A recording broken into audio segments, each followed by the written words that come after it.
So as you were evaluating these different businesses, what was a red flag? What was a complete and total, I'm never going near this business, apart from the individual? What were the characteristics of the business that were a Well, red killer? flags for businesses, and I'll just skip the acquisition in those were different because when you're in the private sector, you have 2 years, 5 years to look at it, right? And if nobody else is buying it, then there's a real problem, right? What I see at current red flags that most that I find challenging is number one is the person set up to take in capital.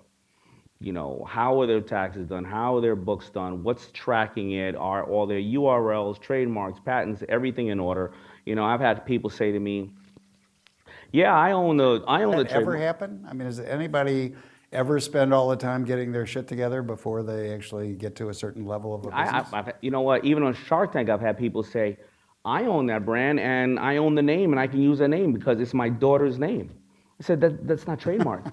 It's my daughter's name." Well, then my next daughter is going to be named Mercedes, Right, right? exactly, right, right. So I've had that done. I've had people have tax. They didn't take care of their taxes on Shark Tank. I would say, "You owe the government $1 million. Why didn't you tell me?" He said, "Well, you didn't ask." So it always is structure. The first part.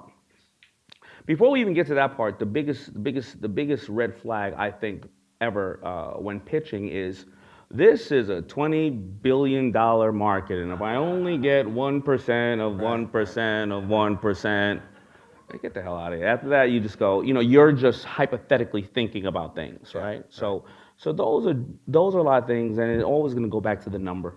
What's your cost? What's your manufacturing distribution? What's your margin? Where's your leakage in the company? What are you looking at, and where are you going? And then what's the team? Where's your mentors, board members, whatever the case is?